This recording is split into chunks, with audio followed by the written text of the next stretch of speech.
are technology ready. Tomas, thank you so much for taking the time to chat this afternoon. No bother, John. I'm as bad as yourself with the technology, so there's no panic there. Well, Shocking with technology.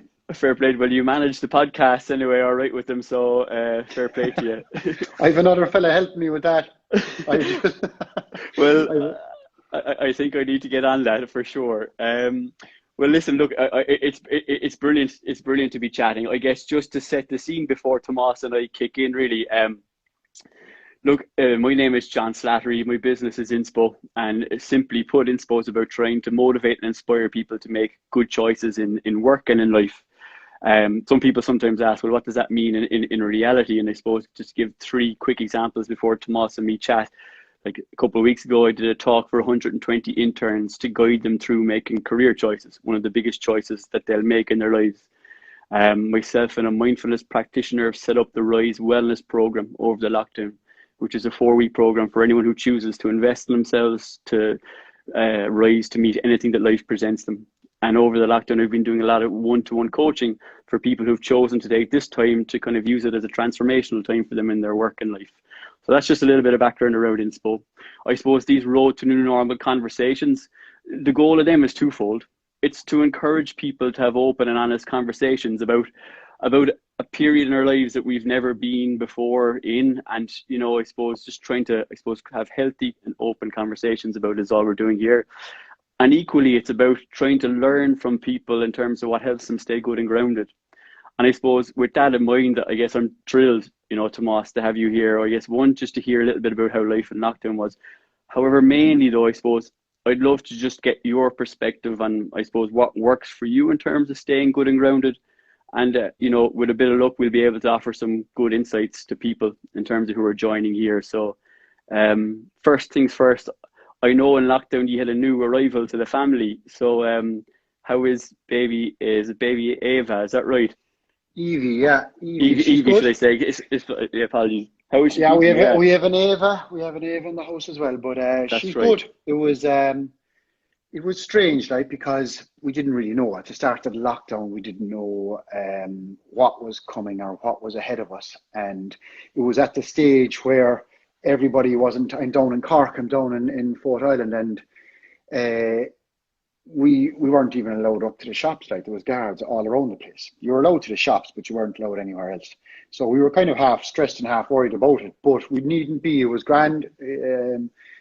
She got her call. She knew what day she was going in, and Orla, my wife, and she went in, and Evie landed on that evening, and it was good in a way because she wasn't staying in that long. She stayed inside a full day, I think, and she came home, and I wasn't rushing off anywhere. There was nothing going on, like, so I was around the place all the time, John, and it was just handy for her as well. And Orla needed the rest, and it was a kind of a Evie. There's a big difference between Evie and the rest of them because there's a huge age gap. So I'd forgotten a lot how to how to handle a baby even. So it was kind of good to get back to that kind of crack. And the other kids were absolutely delighted and excited, and it was good. It was good to kind of have that time and have that few 5 or 6 weeks that were important for all of us, really. And it's Mm. great. She's healthy out and she's sleeping away. She slept now last night from 11 to 7 in the morning. For a child of 3 months, that's good. So we're all happy, and everything is good. Happy days. And it's interesting because I saw an interview with you on the TV back in May, and it was around the time that you were doing work promoting a cause for the Asthma Society of Ireland. And at the time, I think sleep was being fundamentally challenged at the time. So it does sound like things have improved. Is that fair? Oh, it was shocking. I don't know. I couldn't even remember it. But if I sleep, I sleep. It doesn't matter. If I have to get up early, I'll get up early. Yeah. But Jesus, don't it's the shock to the system having to get up in the middle of the night. But it was grand. Jeez, it could be a lot worse. And no complaints. Jeez, when you hear horror stories of children that don't sleep properly for 2 3 years, like, and are up every night. Yeah. Thanks be to God. She's good that way, like, 'cause she follows after her dad, I'd say. She needs her kip at night. So the early kind of couple of days, I suppose, was a shock, all right. Yeah. But her mom is very good with her as well. So she takes the reins and that, and she takes the lead, and then the child sleeps on that side of the bed as well, John. So the cot is right beside her mom, so I can't really have an input during the night, but I try my best. I do what I'm told. Well, there's a lot to be said for that, for sure. Um, Tell me, I suppose, look where we are now, what, early August, and March 29th, it all kind of kicked off in earnest going into that lockdown. Looking back now, Tomas, reflecting on it from today to that time, I suppose, how would you sum up the experience personally, notwithstanding the family change, just on an overall basis, I guess, given, we'd never been there before. Yeah, I found it very strange, to be honest with you. I was at work, and obviously it came about, and I was teaching, and we were told in school, whatever day it was, I can't remember what day it was, that we'd have to be taking a break. And I initially thought, it'd be a couple of weeks before this is cleared. I didn't realize how huge, how long it would go on, how I don't think anybody did. And children, we were sending children home, and we weren't even sending them home prepared. We were sending them home with 2 weeks work, and then we had to gather ourselves fairly quickly after that, and we had to meet up again, and this was going to be long term. And I suppose it was a shock, but I suppose like everything else, John, we just got into a routine, and once you got into that routine, it was grand. And then it started opening up, and I think when it started opening up, then we were hoping for more and more and more. And geez, we were just talking about it today. Like it's. I don't think life will ever again be the same in terms of the way we do things. And geez, like in terms of even the way teaching, we had a meeting last week in terms of going back to school, and hopefully we'll go back to school, but it's going to be different. Like it's going to be different for teachers, it's going to be different for children. And geez, it's crazy. Like that something like this could happen. But look, I think everybody kind of got on their own way and coped in their own way and got into their own routine and drove on with things. And I think the lockdown, I actually enjoyed a lot parts of it. I'd be a guy who'd want to keep himself busy and keep himself active in terms of just being on the road. I like being on the go. I just like, I don't like my head filling with stuff it needn't be filling with. And I like keeping myself busy. And it took me a while to kind of get into a routine, but once I got into the routine, I did have no problem filling my days. And I was busy enough, and that old podcast yoke popped up, and I was kind of doing that every day, and I was looking forward to it, and I was having a bit of crack with it. And the kids found their way, and some of the lads were missing their friends, others didn't mind missing school at all. So I think each to their own, and each got into their own routine, and that's the way I did as well. And it was grand, like, but I am looking forward to, like, we've got a taste of the football, but I like, there's no dressing rooms. It's different. Everything is still different. Like, we have to wear the masks, and it's not that you're trying to be different. You do what you're told, and you do, but things are just still not the same. Like, it's not like we were inside in town there. We just rushed back now from Cork City, and we had a bowl of soup inside in a place, and Jesus, even just going into a place for a bowl of soup, it's a 10-minute ordeal trying to get in if there's any bit of a queue or anything. But that's the way it is, like, and we just have to get used to it, like. And you mentioned, like, you don't see it ever being the same again. What elements would you like to hold on to, like, that from this experience as we move on? I don't know, is it practical in the way that you'd have to, I think a lot more people kind of, say, working from home, or a lot of things that they were doing that they had to change up and possibly had to do from home and had to be a little small bit of creative about it. I think a lot of people at the start saying, it doesn't have to be the same ever again, we can work from home and all that. I don't think that's the reality at all, but I do think small bits of self-care and people doing their own little bits of training and filling up their own time.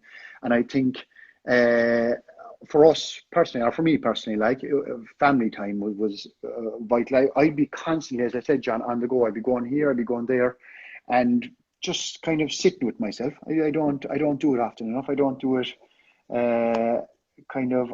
It's something that I try to do a lot more, and I never thought of kind of self-care and kind of, I don't know, downtime and spending time with kids and spending time, because I think if anything it taught me, like, geez, this could be, anything could happen. This could be over. Anything could happen, and you'll be rushing and racing and thinking about other stuff that you think is important. And I think it put stuff into perspective, really. And I think I have a different outlook on a lot of things, but I know then I'd be fearful that if things got back to normal, that we'd be straight back into the normal routine again. It wouldn't take us long Yeah. So, there's few certain things. I'm not going to try to get greedy with it and try to change everything. But certainly at home with the lads and the kids and, spending a bit more time together, definitely I will be doing a lot more of that. Okay. And I see in the old days there was no shops on Sundays. I see someone suggesting that we could go back to that. There certainly, it seemed that we kind of went back to basics a little bit, Tomas, in some elements of living. I don't know how much you kind of felt that in, over the 2, 3 months. Yeah, I suppose, like, I don't know, you'd be thinking about when you're growing up yourself and all that, but geez, we did go back to basics, like, and it's a long day to fill, John, when you're on your own at home and you have X amount of things to do for work, and work wasn't taking me the full day that I would be spending inside in a classroom, but it was still taking up 3.5 hours, like, but the rest of the day you had to fill in, and geez, you can fill it in. And the one thing I think I stepped back from was technology. I tried to step back Yeah. as much as I can. A phone, and the phone is still would be an issue with me. But TV, I wasn't watching much television. I was watching a few old games at the start, and everybody was kind of enjoying it. But as it kind of went on, I was going for walks. I was taking in the simple things, like going for kicks with the kids out the back. Like going for walks with small Evie. That's all that we were doing. I think I did miss meeting up with fellas, because I do think meeting up with friends is a huge part of it. And I know technology is helpful in that regard, but I'm not a guy that will FaceTime a fella. Like, I'd much rather Mm. meet up with a guy and or whoever it is and have a cup of tea with him or whatever. And I did miss that part of it. I think that socializing part of it. I missed the sport part of it. I was involved in I am involved in a minor team in Glanmire, and I was mad for it because it was the first team that I was actually in charge of ever. I was involved in teams, but I wasn't in charge of a team, so I wanted to get cracking with them, and I was kind of hungry for it, and that was taken away, and I thought the whole year be gone. That kind of stuff rattled me a small bit, but it was just, I suppose, just again, the simple things. Like, I enjoyed it, and I kind of got into my routine and walking and spending time with my wife, like, because, Yeah. as I said, like, that small little things, and I think it was all simplified. I think technology was an easy thing for kids, and I think we find it too easy to kind of say, just go on your laptop there or go on your iPad or whatever it is, and it'd be a thing I fall into as well. Like, I can go on the phone there and I spend an hour and a half, no problem at all. Like, and I was just trying to Mm. put that away from me and get out of the house more, listening to more music, reading more books, simple things again. Um, Yeah.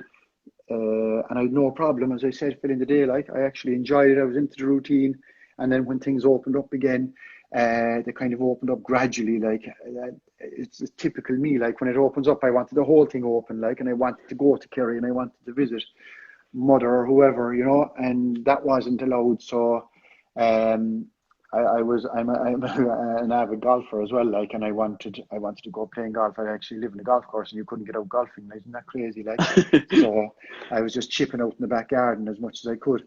But I enjoy getting back to that as well, and yeah, it's nice to be back at the simple things as well. Like, and it's not back to normal, and I don't think it will be for a while. I don't know when, but it's scary. I'm from Dingle, like, and there's a lot of I'd be onto fellas every day, and they'd be half afraid with the crowds that are back there and all that. So I just hope we don't get another bite in the arse again, and things flare up again. Totally. And in that regard, I think like learning to try and stay good and grounded and understanding what that means for us is very helpful, because we don't know whether we could go back to a restricted way of living again or not. And please God, not. Um, Curious as to what you've learned about, like, either before lockdown or during lockdown, what helps you stay good and grounded. One thing you've said a number of times is routine, Tomas. How important is routine for you in terms of just minding yourself and staying good, within yourself? I find routine fierce important. I try to get up early every day. I find myself cranky if I don't if I stay in bed late. I just chasing the day, and it's not that I'm busy, and it wasn't that I was busy in lockdown, but I just wanted to be up. Uh, Diet, simple things, John. I thinking if my diet is wrong, I don't feel good in myself. And there's a lot of fellas I try to keep in touch with certain people in my life that I think are important to keep me grounded. And I did that. It's very easy. It's very hard to ring somebody when even if you want to talk about whatever's going on. And people do it, I think. If you go to somebody to talk to trash things out or whatever, and we do that normally, I think Irish people do that just off the top of their head anyway. Like, they do it naturally, like. And I think I was missing that, and I was slow and ringing people, and I got into that after a while. And I think that thing that I was doing with the podcast then in the evening was kind of filling up my evening for me, and I was getting a kind of a buzz over that. But routine is always important, always. And I think as a teacher, your routine automatically changes during the summer, but it changed in March, and we're still the same thing now. Don't get me wrong, I do enjoy a lie-in now and again, but I just find that the balance of things, like the day, I just like, today now I was up at whatever time, 7:30, I'd say. No, that'd be early enough for me, but 7:30, and you're looking at the clock at 1 o'clock, and you've a lot done, like, and I like keeping myself busy. And if I didn't have that routine, I think I'd be out of sync, and those around me would be out of sync as well. I find I'm not a very tolerable person, John, and if I don't have routine, it people around me suffer, like, I have to, it's something I have to keep an eye on. Like, I was always, it's not an angry person, but my tolerance levels would be low, and especially then when I was tested, like, I had to get out of the house when I go for a walk. During lockdown, the kids we have an open plan little house here, and it's small, like, and we're on top of each other, and that can be testing. And I think a lot of people I met and a lot of parents I met kind of were kind of half understanding of what it's like to be inside the classroom with 30 kids every day. People think, teachers have it easy. They do, their arse have it easy. It's a tough job, but I like it. I enjoy it.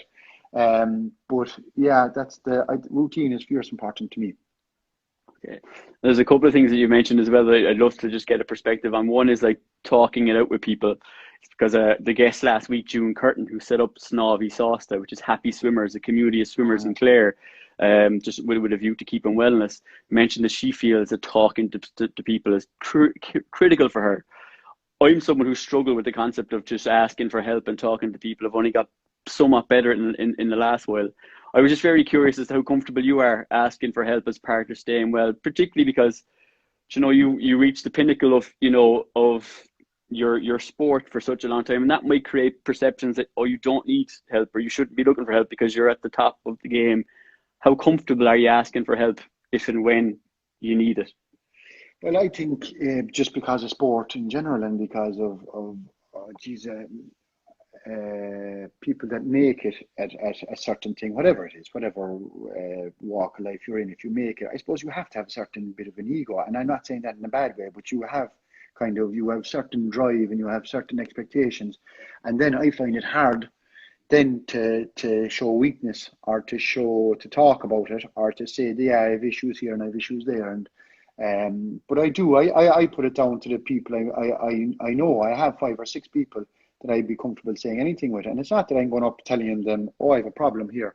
I just talk about what's going on. And I talk about, yes, if I'm having a row with all or whatever, like, I'll say it openly, like, and the answers might be there, or the answers mightn't be there, or I might get a bit of perspective, or I mightn't.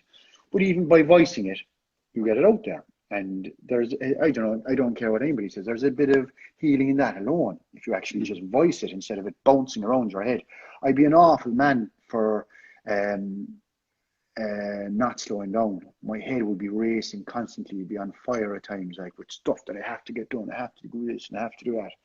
And I do need to slow down. And there's certain fellas I've met throughout my life, and they'd be very good, and they'd be kind of conscious of that, like, and it's not that when you be talking like this now, you'll be kind of saying, geez, what kind of a soppy old fella is he, like, and it's not that at all. You just have a general chat to a fella, and you tell him what's going on for you, like, and you do the same, like, and the advice I might give might be off the wall, but still you try to do it, and you try to help out. And I think that's what friends are, and what friends can give, like, and that's what I try to do. Like, I try to bounce it off, because I say it, I do it at school, John. You're teaching kids, and you're trying to teach them to if they have a problem shared is a problem halved, they say. And you try to get children to open up, and you try to get them to talk about their problems, their difficulties, and with whoever they're comfortable talking about. It doesn't have to be the teacher, it doesn't have to be mom, it doesn't have to be dad, or whoever it is.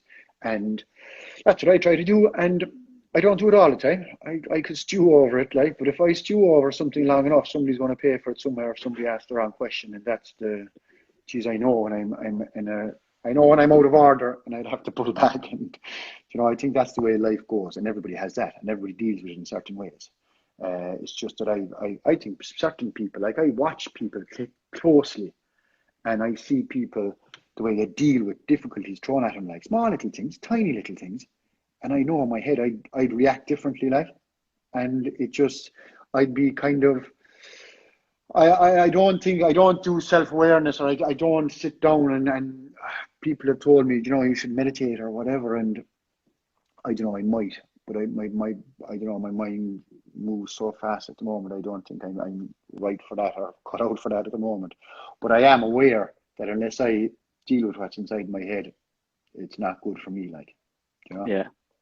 And I totally resonates with me. And you mentioned, like, sometimes admitting weakness, and that can come very well to some people, and then it can be a struggle to others. You mentioned maybe sometimes you can find it hard, and yet I think in a lockdown, some of our weaknesses were just, it was hard for them not to be exposed in some way, shape, or form, because we were just being hit with something we've never seen before. Yeah, we just focusing on weakness for a sec, if I may, because like we said, we wouldn't talk about GAA, and I know I'm loving this chat, so thank you for your openness. Mm. Yeah, a lot of us watched you on Sundays being anything but weak, as in being at the top of your game. So how is the journey, if there is a journey, to get comfortable with weakness in Tomas O Se? Yeah, I think since I retired, I found it very hard to. It's not that I missed the game, but geez, when I was playing, I didn't realize how selfish I was, like, in life, in everything. Like, everything was put behind, like everything. Like, you look back and you'd question yourself. Geez, if I wasn't that selfish, maybe I wouldn't have been any good, or driven on, or kicked on, or whatever. And um, I always think, like, after sport, I was possibly freaking.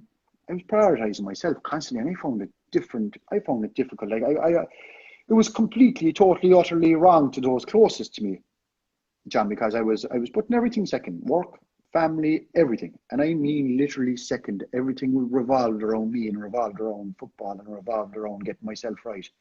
To the point, like, that I would even coming up to games, I'd take days out on my own, like. I wouldn't be around anybody, like. And I thought this was normal, like. I thought this was Jesus, was the way to be, like, and this is what you had to do, and it's not what you have to do, like. But I found it very hard to get a balance, like, and I still struggle with it. I still struggle with a balance, and my wife can say to me, "Jesus Christ, like, you're all about yourself, like," and I don't see it, like, and that might, people might say, "Jesus Christ, we just live your life or whatever, and do whatever." But I find it hard. I found it hard after sport to actually just behave in a way, like, think of others. That's my biggest issue, and that's what I try to do every day. And people said they automatically do it. Geez, I didn't automatically do it. Like, I thought I was automatically doing it. I do something kind for somebody, or I'd have no problem helping out somebody, but I was always subconsciously putting myself first. Like, Mm. I remember my uncle Paddy, actually, I saw read somewhere last day, like, the three most important people in his life were Paddy Shea, Paddy Shea, and Paddy Shea. And that was, I don't know, was it listening to that shite for too long, but yeah, I find that's the biggest difficulty. I'm still struggling with it.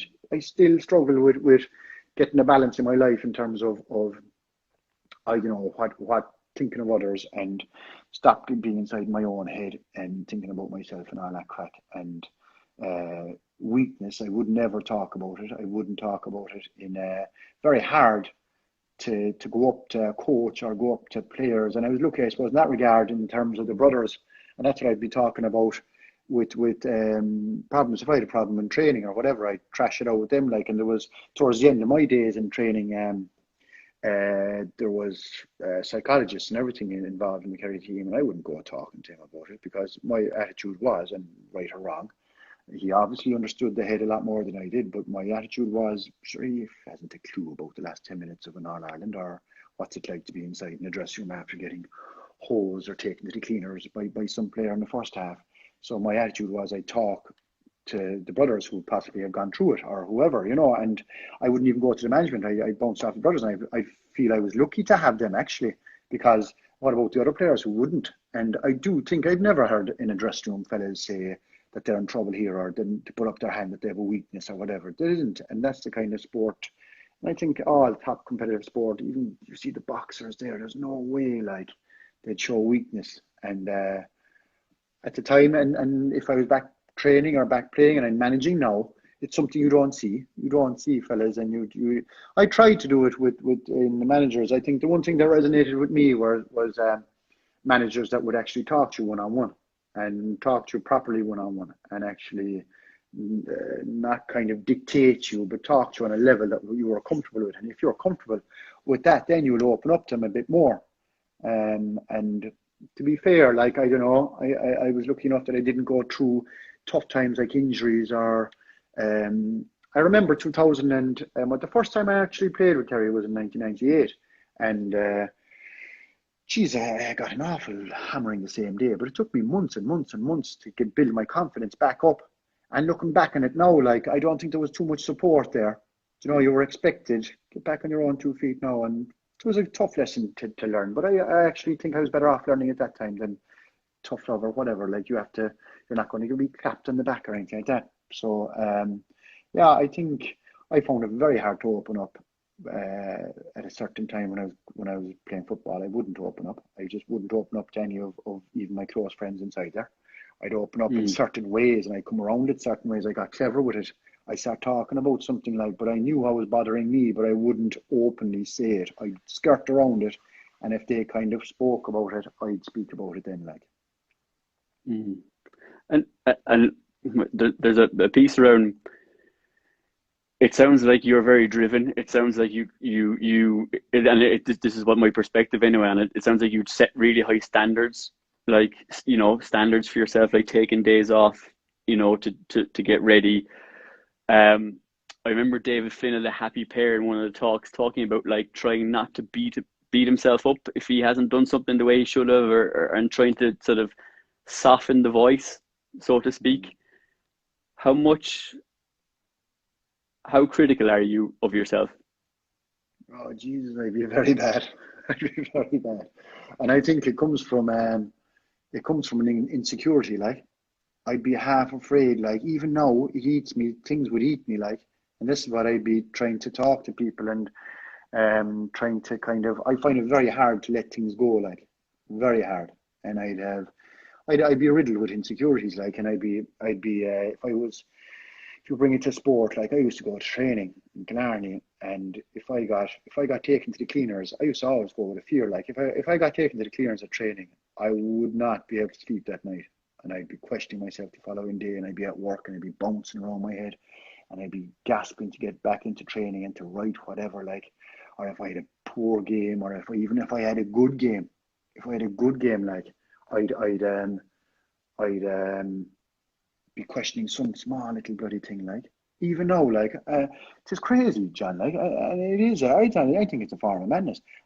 Sometimes I'd write an article, right, and depending on if it got a good old whatever, if people said, "Oh, geez, that's a great article," if they weren't saying that to me, I'd be freaking insecure myself. I said, "Geez, what did I do wrong there? No, what was wrong?" And that's an awful way to be, like, because technically, then, like, you're going around thinking that every single small thing, everything you do, you're questioning it, and you're very critical. And yeah, I still have it, and I that's why I am aware of that now. That was pointed out to me by somebody, a good friend of mine, and Jesus Christ, like, my head would never be calm then as a result, like, ever.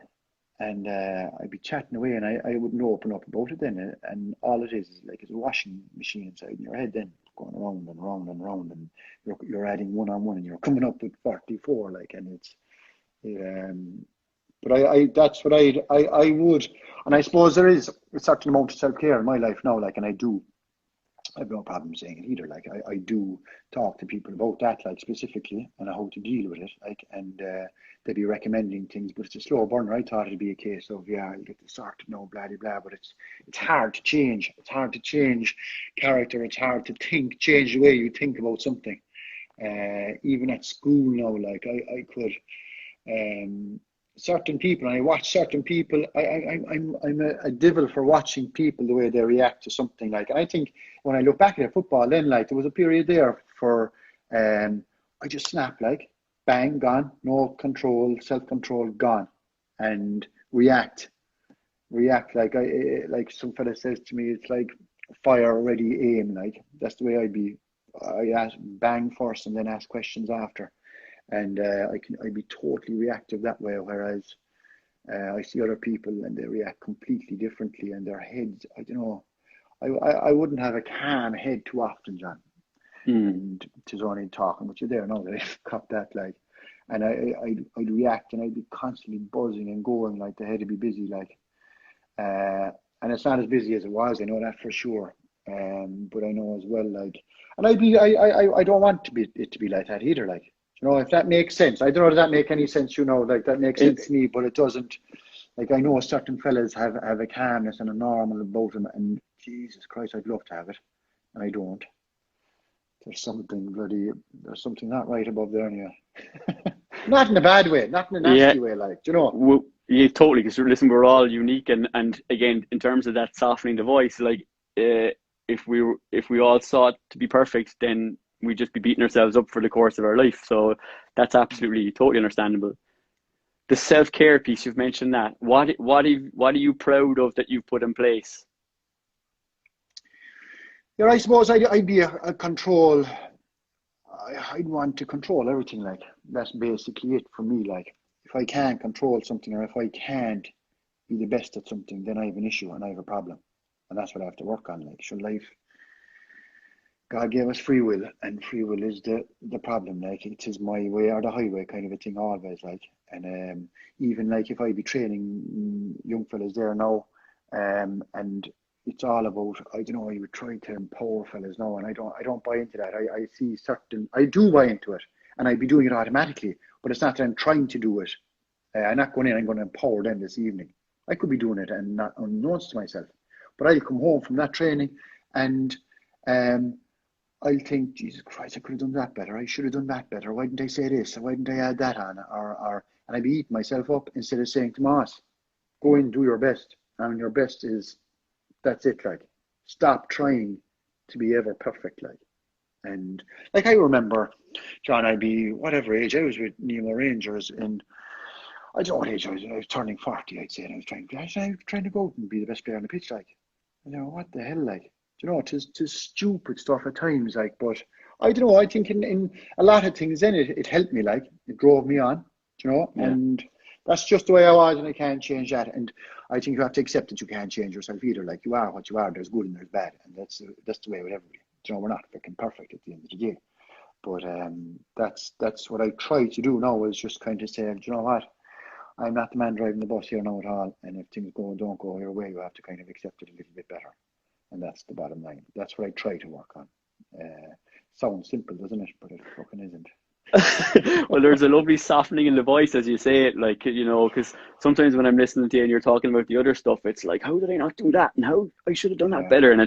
But there's a softening there in that voice, and there's two words that keep coming up as I'm listening to you, and it's let go. How Yeah. is Tomas O Se at letting go? Not good, I'd say. Not good. And that's why I talk to certain fellas, like, and Mm, I'd be chatting away and, just trying to make sense of things. And it's not as if I'd be doing it all the time either, John, things build or whatever, and it's going to come out whatever way. So I try to come out in a positive way, and I try to talk to fellas, and I try to whatever, like, and if things aren't going my way, like I'm just trying to get better at that. That's what I'm trying to do. And that starts off at the start of the day. And how I try to do it is I just try to kick off and just before I leave the house at all, just whatever it is. If mm, I'm going to the toilet or if I'm brushing my teeth or whatever it is, things might go against you now today, but you have to toughen it out and accept whatever's coming your way. It might be good or bad, and that's just the way it is. Because you see what I find then like is I'd be terrible at it. Like if things gather up in my head, I bring it home, and who's going to pay for it then, John? It isn't the yeah. fella I just crossed on the road. It's the fellas at home that are going to pay for it. And I'm not saying, Jesus, I'll be baiting them up or anything like that, but I will be sharp with people, and I and I don't like that. Like I don't. geez, I want to enjoy time at home, like. So the ability to just park things, the ability to accept things, and the ability to just to know, look, you're not going to have it your own way all the time. And it's not that I want everything my own way or anything, but as things go against you, and life is life, and throws different things at you, and just how you deal with it and get on with it is the key to it, I think. And I see fellas, Jesus, and I look at them and I say, Christ, wouldn't that be great? Like, they're great attitudes. Like, and just after leaving, a buddy of mine now, Paul Montgomery, inside in town in Cork, Jesus, he's a great Yep. attitude to everything. He's gone through a lot himself, and brilliant attitude. And I'm there thinking, Jesus Christ, why can't you be like that, like?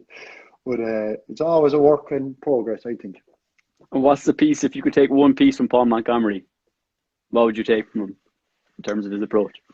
Enjoy the good things, enjoy the positives, look at the positives. I don't even see the positives half the time. So I'm the life of Riley, really, when I look at it, like, and have a bit of gratitude in your life, like.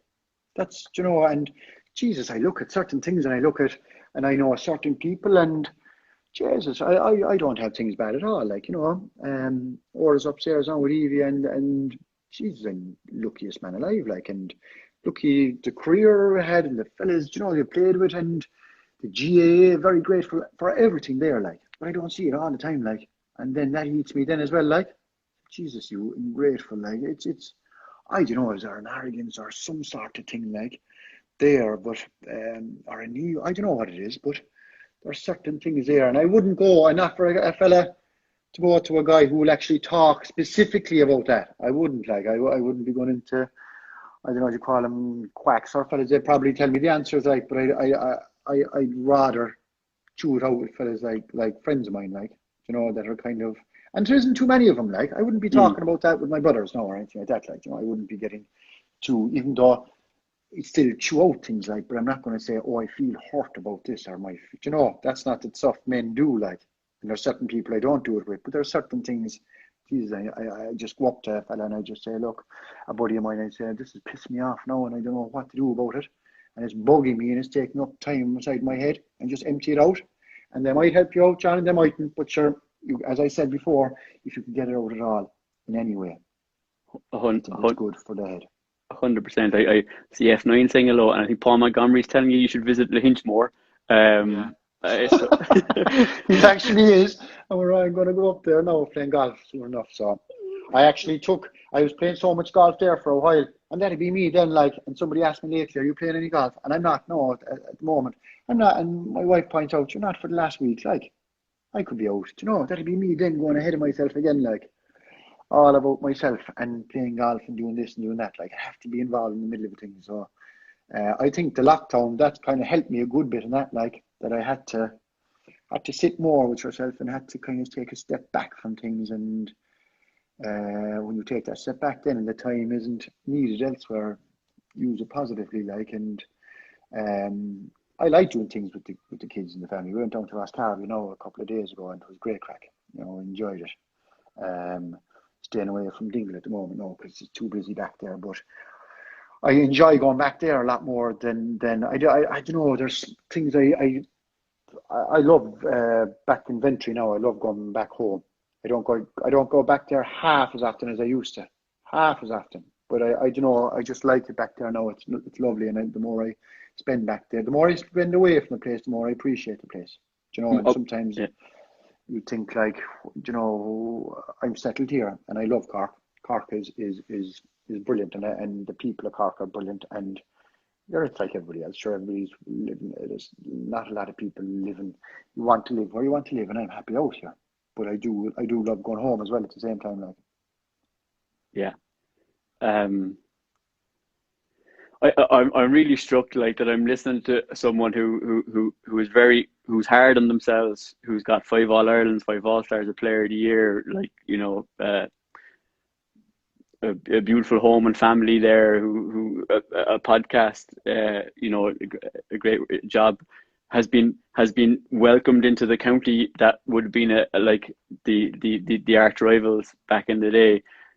So much, it's like almost like a perfect picture, and yet, Jesus, there's fierce, there's sturdiness there in terms of, like, the voice and the imperfections, let's say. Something, okay, maybe, and I'm very conscious that you need to get ready to go off to Glenmore to coach the No, lads as you're well. grand. No So, problem. well, a couple of questions. One springs to mind, right? I remember so Mick O'Dwyer is involved in Wicklow, and I got to know him a little bit, and I remember having a cup of tea with him, and we had played Louth in 3 games. And we said we wouldn't talk about GA, but there's a context to this. Um, we played 3 games against Louth in his first year being there, and we lost in the third. So 2 replays in the Leinster Championship. We lost in the third game. We should have won the first 2. I remember sitting down to Miko with Miko, and I said, "Look, I suppose Miko, we learned a lot from the loss." And Miko just kind of looked at me, and he said, "John, I always prefer learning from winning." Yeah. And and and I just wonder. The question then is like, value in failure, value in being okay in the lack of success, in not succeeding. Like it or lump it, where I've grown up, which is Wicklow, you have to be comfortable with it. And sometimes you can get too comfortable with it. Value in failure, Tomas. Your thoughts, please. What do you see as the value in failure? Yeah, well, I think I've an unhealthy fear of failure. And it's okay to fail, like, but sometimes, very often, and the way I was, I wouldn't say that too often, or I wouldn't maybe agree with it too often, like, um, and failure, like, how can you learn from failure? Yeah, we would have to learn. I suppose I wouldn't. I'd be kind of more like that. You'd learn more from failure, really. Like, I remember.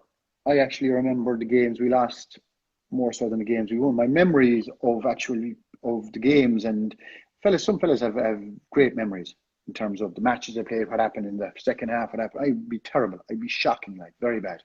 I'd be strong in certain areas, but very bad. And I always remember failure more so than I'd remember victory and all that. And failure would hurt, and failure would stay longer than being the happiness of victory. And uh, but like I put it like this to you, John. We could lose a match, and because I played well, I'd be not in bad form, not in bad form. And then we could actually win a match, and I play shocking. I wouldn't talk to you for a week, like literally. And that was myself, like, and I was always trying to be whatever the best, or trying to do my best, or whatever it was. Um, but failure, I feared failure an awful amount, shocking. Like, I always loved championship. Like, I used to always train and work as hard as I could, so that when I actually uh, took to the field, I would have a confidence in me that I can't blame it on. I have everything I could possibly do done. And you'll either, yeah, I found it hard then to accept maybe that you were beaten by a better footballer, which I was very often, like, but I found it very hard to accept failure. And you're going into school, and I remember being in school and trying to teach kids that it's okay to fail, like, it's okay to fail. Yet here I was, and I was going out the door then with different set of rules for myself, like, there was a contradiction totally in what I was doing myself. And it is okay to fail. I remember towards the latter stages of my career, especially when I finished up with Intercounty. I think Intercounty is way more cutthroat, and with Kerry, it's way more cutthroat. And I think there's success demanded, and no matter what anybody says, that's what Paddy was on about years ago with the animal comment. There's success demanded, and I think what people fail to realise is that no supporter would be harder on ourselves than us ourselves. And when supporters forget about things, whatever, 2, 3, 4 weeks down the road, I certainly wouldn't, like. Um, and I suppose, yeah, failure would be. I'd learn from failure. Try to see what I did wrong. Try to not for it to happen again, and work harder in between. Um, and I don't think it was too healthy, to be quite honest with you. But I think I knew no different. And would I do, even knowing that now, that it was unhealthy, would I go back and do the same thing? Probably, yeah. And I don't know what to say. That doesn't make sense either. Like, but I'd be afraid that if I didn't have that fear, that I wouldn't be the player that I was. And that's my honest belief. Like, Mm-hmm. I see Tanner O'Connell was on there just complimenting you, loving the Córalla Tomas podcast, and thanks to everyone who's been checking in.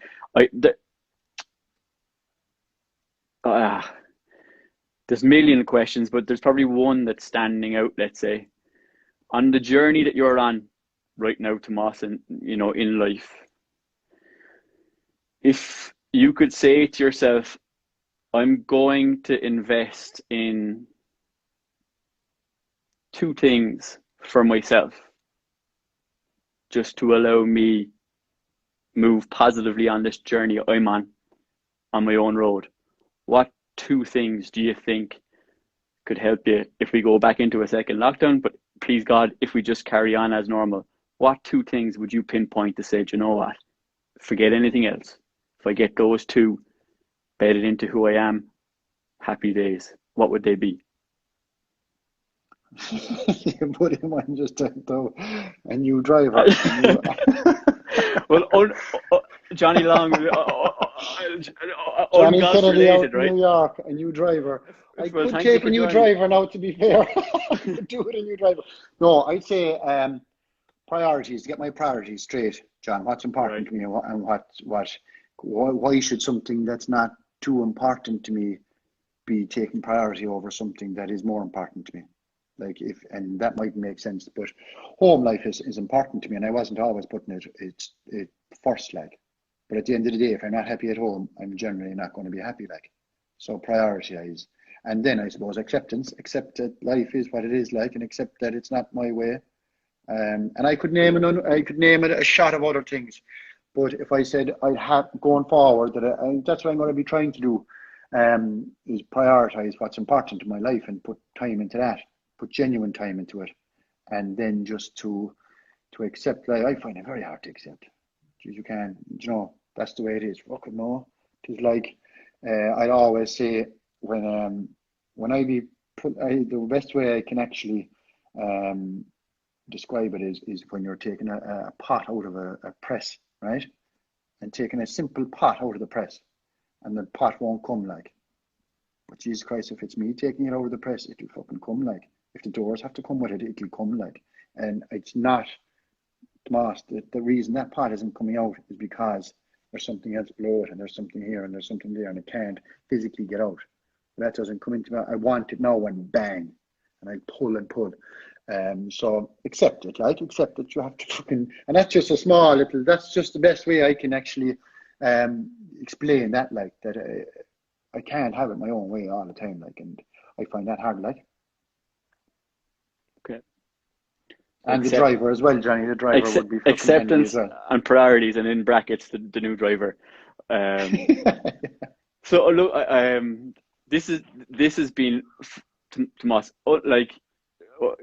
fantastic. Your honesty is amazing.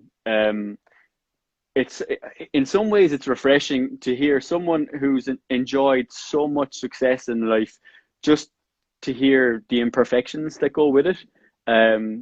Genuinely. I think it just is helpful for those who haven't got next to near it. And thanks very much, Jimmy Downey there, good Munster rugby man, saying well done. It's very nice to hear that for people who haven't got next to near it. Your honesty is incredible. Thank you so much for being as honest as you have been, and I hope people have got as much out of this as I personally have, just because life isn't easy, and here's someone who a lot of people will have seen in the public domain and looked up to, and you shared your own aspect on that. So, Tomas, all I can say is, I sincerely appreciate it. Sincerely appreciate it. No problem at all, John. I enjoyed the chat. I did, and I wish you all the best as well with the crack. So I'll be tuning in from now on as well, bye. Fantastic. Well, listen, good luck to yourself and the Glanmire Miners in the season ahead. I know you're heading off there shortly. And please God, we see you along the road again. Thank you very much, Tomas.